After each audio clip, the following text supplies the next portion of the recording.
It's the Locked On Podcast Network, your team every day. I'm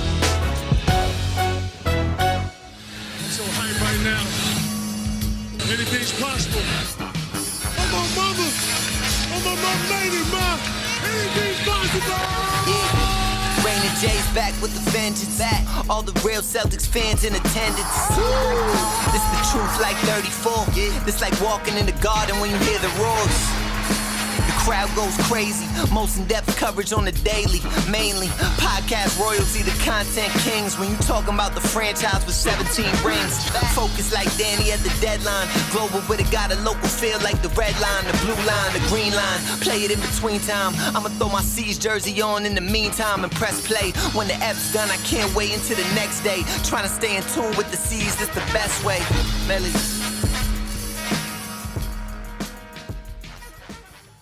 Hey there, welcome back to the Locked On Celtics podcast here on the Locked On Podcast Network. I want to thank you for making this show part of your daily routine, whatever it is that you're doing right now in this very moment, whether you're listening to the show, watching the show on YouTube, whatever it is, thank you for including me in the Locked On Celtics podcast in your life. I very much appreciate that. I'm John Karalis. I cover the Boston Celtics for Boston Sports Journal. And I'm also the author of this book right here that I'm holding up on the YouTube channel, The Boston Celtics All-Time All-Stars, which you can buy for just $30, signed and delivered to you within the United States. A little extra internationally, but I'm willing to work with you on that. At johnkaralis.com. Pick this up. A few of you have. After the long holiday weekend, I get to drop a few more into the mail, and I've got a few more available. If you want one, $30 at johnkaralis.com. Great Father's Day gift for the Celtics fan in your life. Husband, brother, father, wife, mother, sister. It doesn't have to be guys. Women can be Celtics fans too. So this is a great gift for everybody. But Father's Day is around the corner. So birthdays, whatever. So the Celtics, this is a Tuesday show. And the Celtics on Tuesday night are going to be at the Barclays Center in Brooklyn for Game 5 of their series against the Brooklyn Nets. And game, what does that work out to be? Whatever it is, 70-something, the last one. It's going to be the last game of the season. As much as I really do wish that it could be different, it's going to be the last game of the season. And there's nothing we can do about that. This is what it is. And it's appropriate. This is how it's supposed to go. The Celtics are going to be probably without Robert Williams again, probably without Kemba Walker again, both officially listed as doubtful for Game 5, which means it's basically Jason Tatum and crew. Marcus Smart's going to try to do as much as he possibly can, but we know when you overload him offensively, you have the possibility of a great shooting night, but generally speaking, he's going to just try to force too much, and it's not going to go great all the time. And that's not his fault in this particular situation. If they were at full strength and he was doing that, then yeah, you just get on him. But I think this is going to be the same thing. Evan Fournier is an interesting guy. And, when the season rolls on, I'm going to do more just individual player-based podcasts. So once the season is over, and I'm talking about like next week, this week, I'll do the regular Wednesday post-game podcast with maybe a little bit different if it's going to be the last game of the season. Thursday and Friday will be, maybe I'll do a Q&A, but we'll be a little bit more reflective. And then next week, I'll start getting into individual players because there's a lot to dive into. With individual players, I'll do a reset on the Celtics season. I'll do off season. I'll start getting into some draft stuff, which will be fun because the Celtics will, they have the potential to make some moves. Are they going to use this draft pick? Or are they not? Whatever. So I'll get into some draft stuff for sure. And then the off season will roll on and we'll take whatever as it comes. But for now, I'm going to, we're just going to focus on what's happening right now. And Evan Fournier, as the second best player on this team, is very obviously not good enough to be a second best player on an NBA team. I mean, look, we've seen him on the Orlando Magic, and he's a good basketball player. But the Orlando Magic have not been very good. And with Evan Fournier as like their best or second best player, the Orlando Magic were not a very good team. They were okay. At their best, they were okay. Right? So you put Evan Fournier in this situation, and he wasn't supposed to be the second best player on the team. He was supposed to be a fringe starter, a starter, maybe six man, depending on how the Celtics wanted to configure things, depending on how they wanted to deal with Kemba.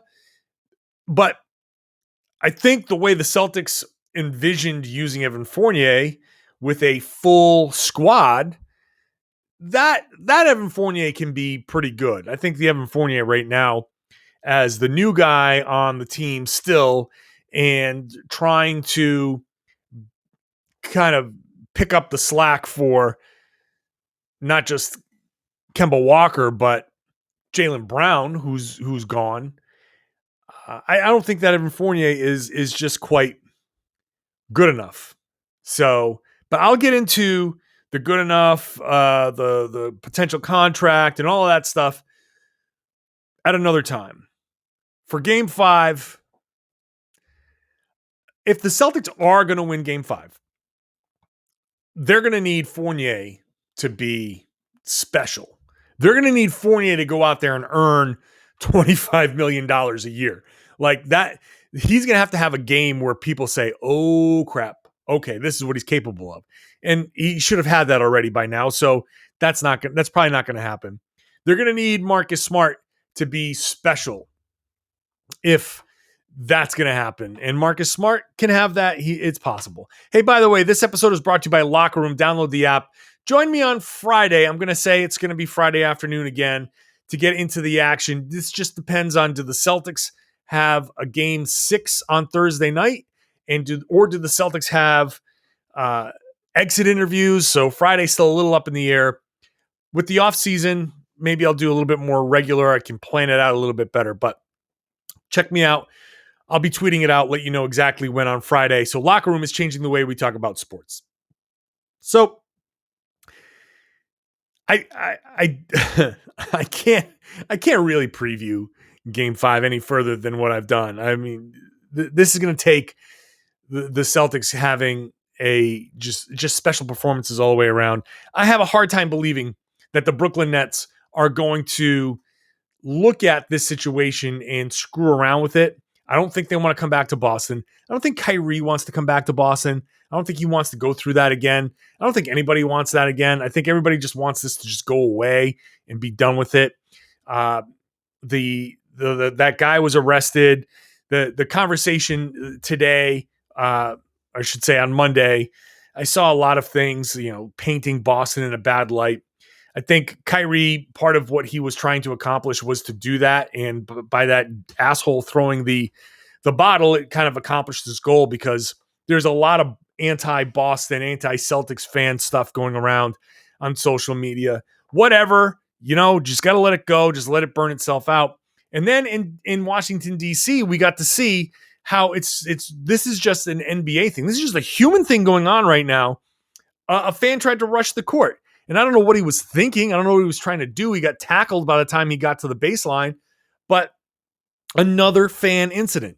Fans cannot control themselves, and apparently people can't control themselves. I'm reading these stories about people going to restaurants, going to on airlines, and people are just being worse and worse and worse. And it just plays to my point of humanity is just getting 20 to 30% angrier. The divisive politics and the pandemic and all of this stuff over the past year, everything has just gotten angrier and angrier. And it's people, I don't know what's going on, but everybody's just more out there, and it's bothersome.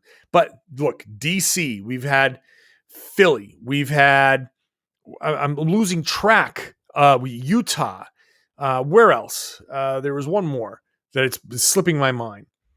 This is going on everywhere, and it's just ridiculous. It has to stop.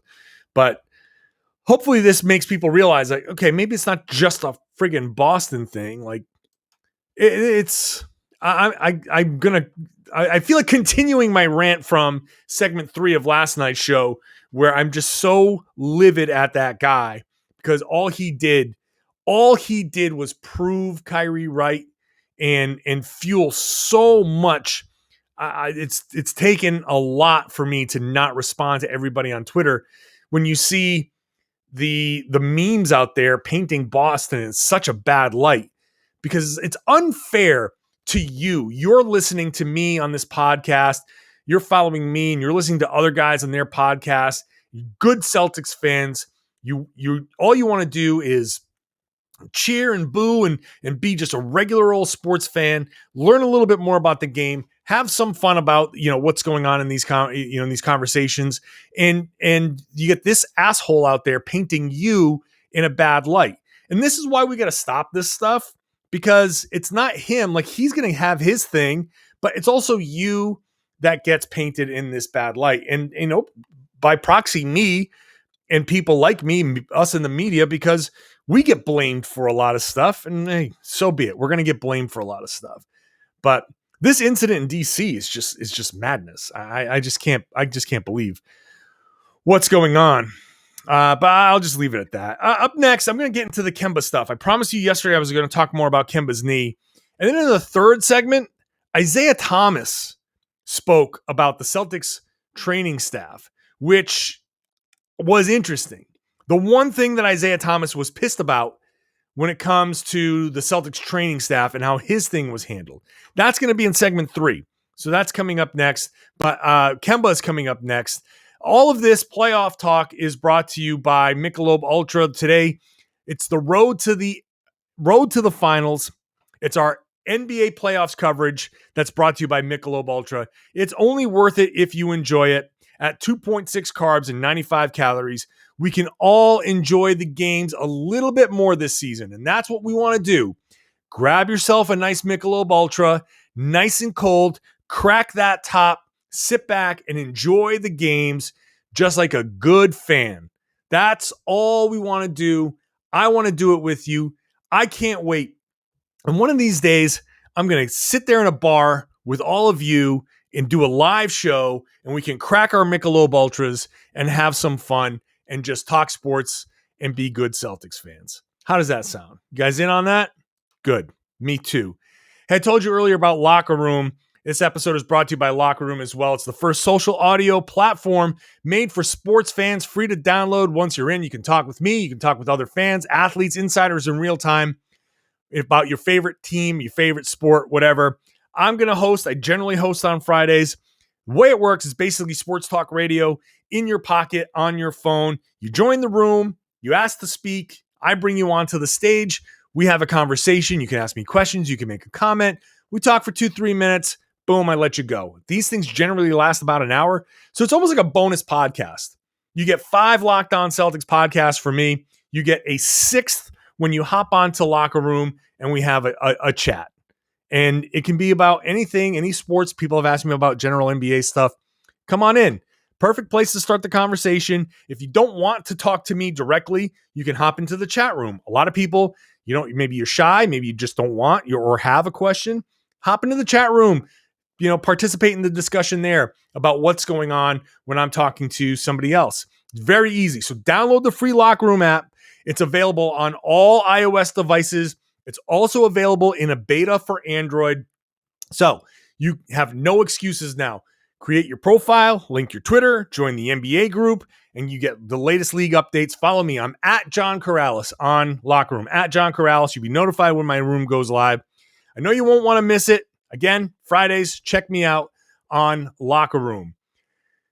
If you need anything for your car as we head into the spring, maybe you want to spruce things up as the weather gets better and you start heading to the beach. You got to show out. You want to make sure your car looks good, clean things up. Go to rockauto.com. Okay? Whatever it is, you got something complicated, you got something simple. You need something for the engine, or you just need new wipers or new floor mats or whatever, wipers. rockauto.com has you covered all across the board.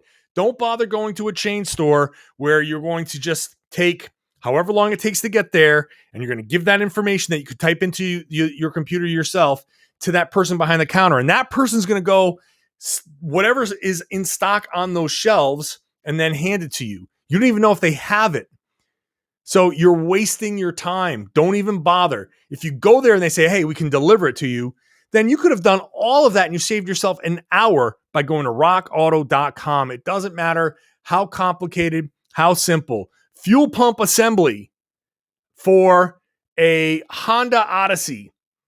It costs $354 at Advance, $217 at rockauto.com. You're saving a lot of money. I had somebody told me that they saved hundreds of dollars, hundreds, plural. I think it was like 600 on a new headlight, something that, like, I'm not a car guy, but that hundreds of dollars, that is money that you could put into groceries and bills and everything. So check out rockauto.com. They're a family business. They're going to treat you right. They've been doing it for 20 years. Whatever you need, it's there. And I guarantee you that if you go there, you're going to buy something. Okay, I can't guarantee you, but I feel good about it. I feel good that you're going to go buy something when you go to rockauto.com. And when you do, write Locked On in there. How did you hear about us box? That's how they know we sent you. It's an amazing selection. They're reliably low prices, all the parts your car will ever need at rockauto.com. So Kemba Walker, his knee is a mess. And I first of all, I don't know. I feel bad for the guy. I just feel bad for the guy. He's got a bone bruise now.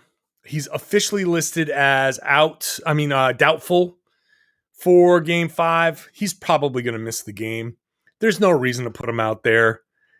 As much as we'd love to see him, or I'd love to see him play. You might not. But he's probably not going to play. And so where does this leave us with Kemba Walker? I think it's pretty clear now that we have on our hands. I was hopeful that they could get past this and that the knee could be manageable. And I think one thing that we've learned for sure, the knee can be healthy if they limit his strain, his wear and tear. The knee cannot take back-to-back games. The knee cannot take 40 minutes of basketball. The knee can only take somewhere in the 30-minute range. And that presents the Celtics a bit of a problem because Kemba is making what he makes, $36 million, $37 next year. He's got 2 more years of that. So he's making 72, 73 million. Whatever the actual number is, it is. I don't know. It's going to be lower than that, but that's what the official books are. So on the one hand, the Celtics have a guard who, when he is healthy, can score in bunches. We've seen him do it. We've seen him do it this season. We've seen him do it recently. He can change directions. He's still quick. We've seen him do that. He can still be effective. They have a guard who is a great teammate, who is a guy that the coaching staff loves, that the team loves, that is a great ambassador for the team.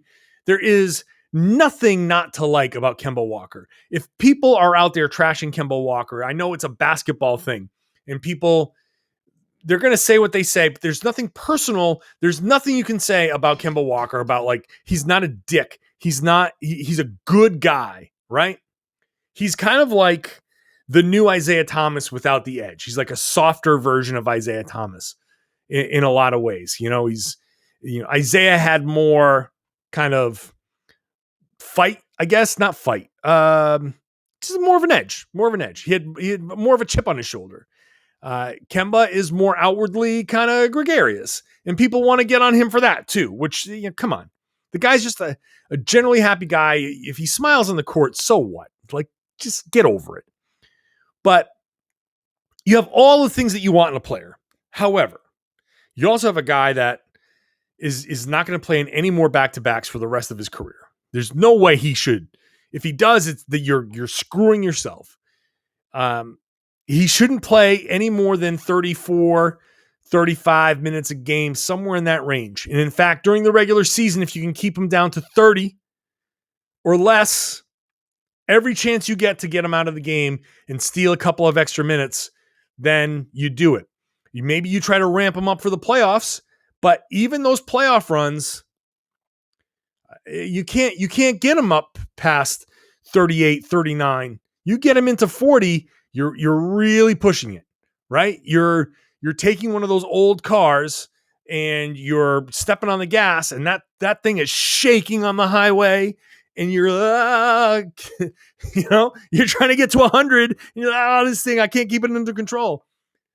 That's your it's a rough situation. And where does that leave the Celtics? Again, I'm going to go into these guys individually, and I don't want to go too deep and ruin my Kemba Walker podcast. But it does leave the Celtics in a precarious position, and it leaves Kemba in a precarious position. Okay? Because he's done now. He's done for this season. And if they can move him this offseason for, we're talking about attaching picks, a first rounder, a second rounder, 2 seconds. I don't know what it's going to take to move him. But you're talking about attaching picks to get off of his contract. If they can do that, then I think they'll do it. If they can't, or if the cost is going to be too high, and Danny Ainge doesn't want to lose a first round pick to make that happen, then they have to go a different direction. And here's why I don't know if Danny Ainge is going to want to do that, because the Celtics are getting very expensive. And those first round picks can be valuable. To give up a first round pick just to move Walker is taking away a pick that can become a useful guy. And you don't know which role player that pick could become. Tatum is getting his extension. And if he makes all NBA, that's going to be more expensive. Jalen's on his extension. You've got, I don't know what they're going to do with Evan Fournier, but I assume they're going to want to pay him and he's going to make money. Marcus Smart makes money, and are they going to keep him? All of these decisions, they're all going to pile up. The Celtics are going to get expensive. Once you have two young players who get into their second contracts, the team starts to become expensive. What are they going to do with Robert Williams? This money starts to pile up in a real fast way. And so having that draft pick is going to be necessary in a lot of ways to get cheap role player talent onto the roster. You're Aaron Nesmiths of the world. You put Aaron Nesmith through a regular offseason, summer league, and preseason, and maybe the Aaron Nesmith that we're seeing right now is the Aaron Nesmith who starts the regular season. And that's the guy who becomes useful in his first, second, third years for a team that's going to be with prime Tatum, prime Jalen, and whatever else the roster becomes. Yeah, you're going to be trying to sign veterans and ring chasers and stuff like that, but those draft picks can be, like we watched Tyrese Maxey be useful for the Philadelphia 76ers. Like, you can try, maybe you can get one of those guys to help your team out. So giving up not just Kemba, but giving up a first round pick to get rid of Kemba, that's a lot. And it just might be on Wick Grousbeck to, look, just pay the extra tax. Pay the extra tax. This is a very easy thing for me to say as a guy who's not a multimillionaire or billionaire or whatever he is. I mean, I guess you could cash out the Celtics and become a billionaire if he's not already. Shit. But it's easy for me to say to spend Wick's money But hey, you know what's coming up in 2-3 years? New TV deal. And as much as ratings are down, general viewership, it's not as bad. Like ratings are an issue, yes. But social, like if they can figure out how to monetize the show social, and if they can figure out all of that stuff, the whole TV deal, if you can work social into that TV deal, there's a way. And that next TV deal could be monstrous, like huge, like bigger than this one. So more money is coming. More money is coming. Now, you can also say, hey, well, more expenses are coming. But owners and players split that stuff 50-50. So more money is coming. The Celtics are supremely valuable. So you can borrow against the Celtics to pay some of this tax. You can do all kinds of things you can add an investor. Someone else can come in and you can say, hey, this is what it's worth and whatever. I'm rambling a little bit. Point is, the Celtics might say, oh, we don't want to pay this tax. But there are ways to pay this tax. Okay? They're not the Warriors that can't print their own money like the Warriors do. They don't own their building. They don't get a lot of that same revenue that some of these other teams do.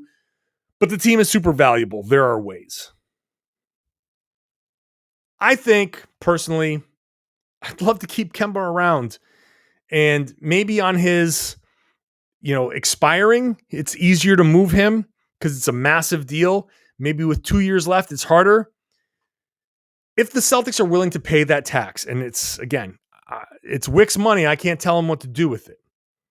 But having Kemba around, I think if the Celtics can, if you're going to bring back Evan Fournier, if you're going to maybe use that $11 million that's left on the traded player exception to bring in somebody, if Tatum takes a step forward, if Jalen takes a step forward, Kemba can be maybe a sixth man. If he can just morph into a 6-man role, this helps him play. It keeps his minutes down a little bit. It makes it easier for him to not play down the stretch when the Celtics are if he's going to be picked on defensively. Look, I would love that. And I admit that I'm going to make a bad GM. This is not a decision that I want to make. This is more like, I feel bad for Kemba. He came to Boston looking for a taste of this success, looking for a taste of this playoff experience. The Celtics do make an Eastern Conference Finals run, but it's in the bubble after a pandemic. And he's had one home playoff game under a full house, and he couldn't even play in that. So Kemba Walker comes to Boston and hasn't played in a single playoff game in front of a full house. I feel bad about that, man. I feel bad that this guy, who's a great teammate, who's a good player, who's, just great to have around, he's got a great attitude, has such a passion for the game, who is just a good person in general. I feel bad that things have gone so badly for him. He's not the only person that it's gone badly for. He's not going to be the last good person that it's gone badly for. That's the unforgiving nature of the NBA. It's a shame. I hate to see the way it's going, but this is how it's going. I just hope that it turns around for him. I do hope that it can happen in Boston.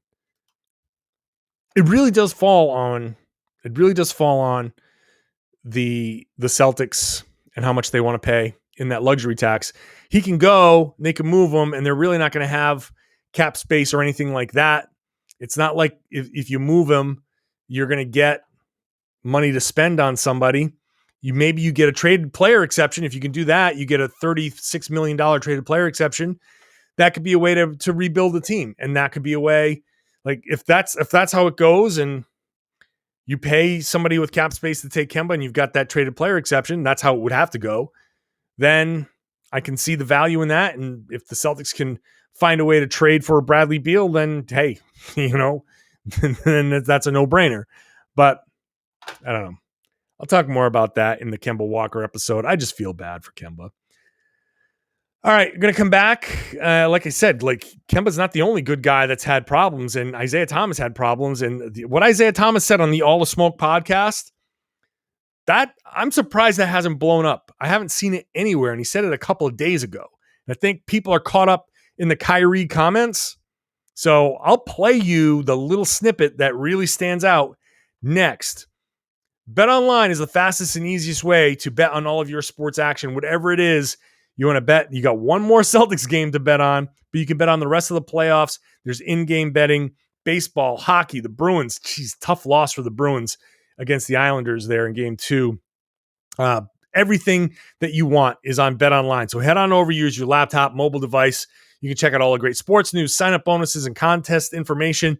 One sign-up bonus that you can get with the promo code Locked On is a 50% welcome bonus on your first deposit. So use the promo code Locked On, deposit, what is it, $200? You get a $100 welcome bonus. Whatever your first deposit is, a 50% welcome bonus with the promo code Locked On. So don't sit on the sidelines anymore. This is your chance to get in the game as these teams make their deep, deep playoff runs. BetOnline, your online sportsbook experts. Please gamble responsibly. A small guard gets hurt and may end up getting moved by the Boston Celtics. Kemba Walker is not the first guy to potentially fit that description. We all know that. Isaiah Thomas fit that description a few years ago. He obviously had the hip injury and missed the rest of the playoffs after a couple of rounds. It was the year his sister tragically died.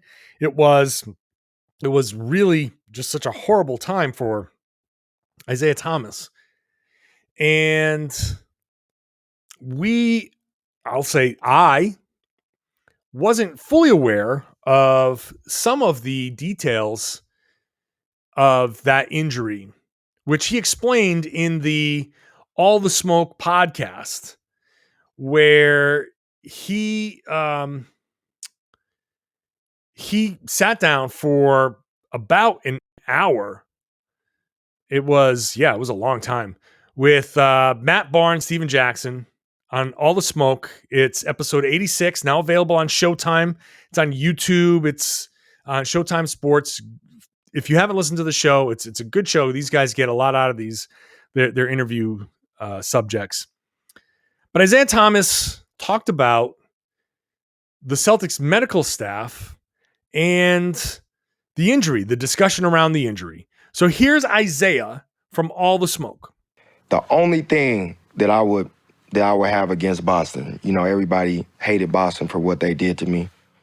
It's a business. I understand it. I'm not tripping on it. The only thing that I think they handled wrong was not explaining to me what the extent of my injury could be if I do play. So that was the biggest thing for me that I disliked, because nobody gave me no insight. Okay, if you do play, right, this can happen. We have to hear that, because if you tell us it's going to be sore, because it was a bone bruise. Right. At the end of the day, it was a bone bruise. Right. Like, that's what they said. Mm-hmm. So if you're gonna tell me it's a bone bruise, I'm playing 10 times out of 10. Right. Like, I'm gonna figure it out. I'm gonna get through that. So that was probably the only thing that I wish they would have done different, and I would have really sat down and really asked those questions, like, what worst case scenario, what could happen? Now, I don't know how that conversation went between him and the medical staff. And there are two sides to this. And Isaiah kind of alludes to this, and you should listen to the entire podcast. Again, All the Smoke, thanks to Showtime Sports for that clip. Check out Isaiah Thomas on the All the Smoke podcast. It's worth the listen. It's an extensive podcast. Once you're done with this, check them out there. Isaiah alluded to this. It's almost like he didn't want to know the answer. Like, they never told him what the long-term effects would be if he played with the hip injury. And he also, it seems, never asked the question. And so now we've got this two-side thing where one side will say, well, you should have asked. And the other side will say, well, he didn't need to ask. The Celtics medical staff should have just said, here's all the information and do with it what you will. It's your choice. But at the same time, it's the Celtics medical staff. And, how much information are they going to give him? They're going to tell him, here's what it is. And what they think it is, whatever. They did the MRI. They said it was a bone bruise. I don't know if that's a misdiagnosis or what, but they said it was a bone bruise. And so he says, okay, well, I'm going to play through a bone bruise. Now, did they miss what it really was? Did they miss this degenerative hip condition that he had? And did he want to know? Did he really want to know? So I don't know the nature of those conversations, but he is saying that the Celtics medical staff just they didn't tell him. They didn't give him all the information that he needed. Now, would he still have played? Should he still have played? If it was just a bone bruise, if the medical staff said this is a bone bruise and that's it, then I'm with Isaiah Thomas in saying, hey, look, if it was me in that situation and they said, yeah, you got a bone bruise, I'd be like, well, screw it. Give me a painkiller. Give me something. I will play through a bone bruise. If I can do it, I will. I will try. If I knew it was something that was going to be degenerative, then maybe I would have had a different discussion. And this is relevant in the Kemba Walker discussion because it does bring up the question of, and also, look, I don't know how much overlap there is. I don't know if it's the same group of people, if it's a different group of people. I have no idea how much turnover there's been in those years or what. I really don't know. All we know is Celtics medical staff, and that's a big term. But it's still a medical staff employed by the Boston Celtics. And you wonder about Kemba and what was he told? And did he get the full impact of, hey, here is the long-term ramification. Here's what you have. Here's what it's going to be. If you keep trying to play on it, here's what could happen. Here's every last iota of information. And so now, the next time we get to talk to Kemba, when he does an exit interview, probably, that has to be a topic of conversation. It's got to be something that I'm going to have to ask because Isaiah Thomas brought it up. This has become part of the equation now with the Boston Celtics and their medical staff. And it does open up the discussion of, hey, where's this line where the Celtics will give a player just enough information, too much information, not enough information? Like, where's the line of information for a player where the player can make his own decision? And where is the Celtics' responsibility in this to tell a player, like, look, you're being your own worst enemy. And this is a very sensitive topic to discuss because there is so much that we don't know. And we want to make assumptions and we want to be mad at people and we want to be mad at the Celtics or their medical staff or Isaiah or Kemba. There's so many places that this anger that people will have out of this is going to be placed. And I don't know where it should be placed. I'm trying to be as fair as possible, but there are a ton of questions here. And where that line is difficult because so much of this is, hey, we're going to leave it up to the player. If he feels like he can play, he can play. Then a team will, in essence, hide behind that. And this is not a Celtics specific thing at all. You don't think the Lakers are going to say, hey, Anthony Davis, if he feels like he can play, he can play. And he's going out there with a strained calf. There were questions about the Golden State Warriors medical staff with Kevin Durant when he came back from that strained calf. If he thinks he can play, then he can play. Somebody had to clear him. He had to say that he felt he could do it somehow, and then he goes out and he tears his Achilles tendon. These things are happening. This is not a Celtics exclusive thing. There are these blurred lines all over the place. And I don't know where the reality sits with the Boston Celtics. I don't know where that is. But it's clear there are now questions because Isaiah Thomas just said, I was never told what I could do to my hip by playing on it. And that seems significant. And I think it is incumbent on a staff to say, here's all the information that we have. Here's everything that we think that can happen. And sure, at that point, you can say it's up to the player. But also, there has to be some responsibility on the team. And this goes to the Utah Jazz Donovan Mitchell situation, where that was kind of like maybe too far the other way. And now Donovan Mitchell is pissed off about what's happening at with the Jazz. Like, there were reports that this did harm. This is the other side of it. So teams can be like, we could sit here and be screaming at the team. And if Danny Ainge were sitting here in front of me, he might say, hey, look at Utah. Like, in a moment of honesty, he might say, look at Utah.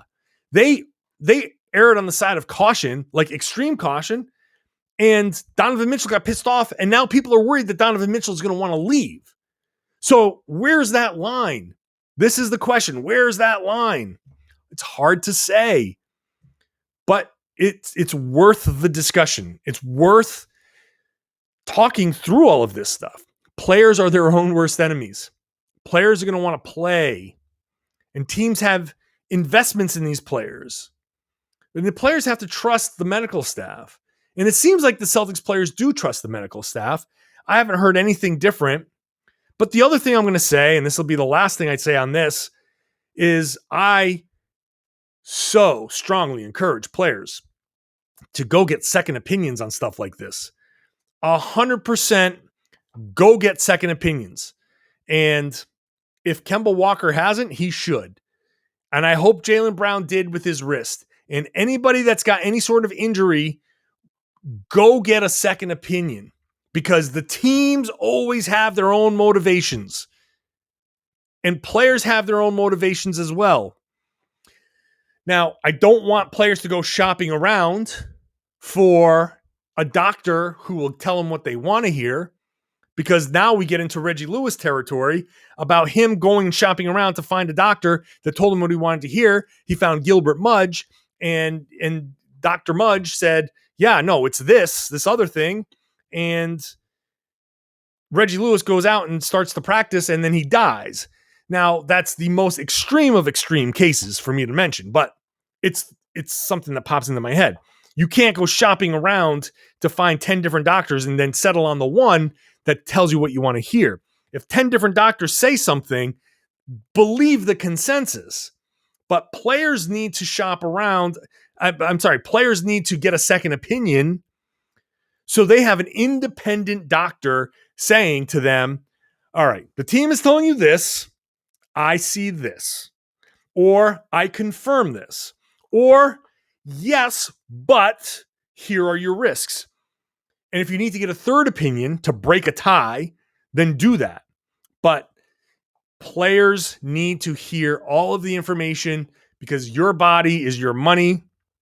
And Isaiah Thomas and Kemba Walker are both guys whose bodies are betraying them in some ways and costing them money. Now, not Kemba Walker as far as costing them money necessarily because he's already made his money. Isaiah Thomas for sure because he was about to get that Kemba Walker money, but then that went away. Point is, players need to find out all the information. Teams need to be good with that information, and teams need to be honest with their players. I don't know where all of this falls with Isaiah Thomas, but this is a really interesting wrinkle. All right.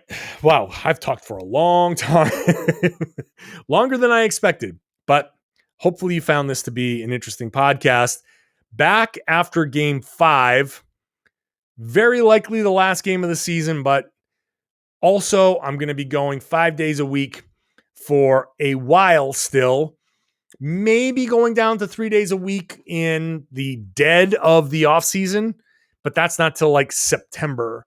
So hang with me. I'm still going to go 5 days a week. No other podcast goes 5 days a week, not even during the playoffs. This is the only podcast that goes daily. This is the only podcast that gives you content Monday through Friday. It is free, it is daily, and I'm here for you through thick and thin, hopefully entertaining you, informing you, and providing you content that you enjoy, trying to make your Celtics and NBA experience a little bit better. Make sure you're subscribed to this show. Make sure you're subscribed to Locked On NBA. I'll be doing Locked On NBA covering the full league. I do that on Wednesdays with Jake Madison. So I'll be there as well. So your Wednesday podcast will be me post game and me post games in the NBA. And also subscribe to Locked On Today, the next Locked On Today podcast. What is causing fans to act like idiots at sporting events? And I will be there talking about that as well. So I'm all over the Locked On Podcast Network. Jeez. Locked On Today, Locked On NBA, Locked On Celtics, YouTube. Find me on YouTube, the Locked On Celtics channel on YouTube as well. Share the podcast. Tell your friends that they should be listening to the Locked On Celtics podcast here on the Locked On Podcast Network.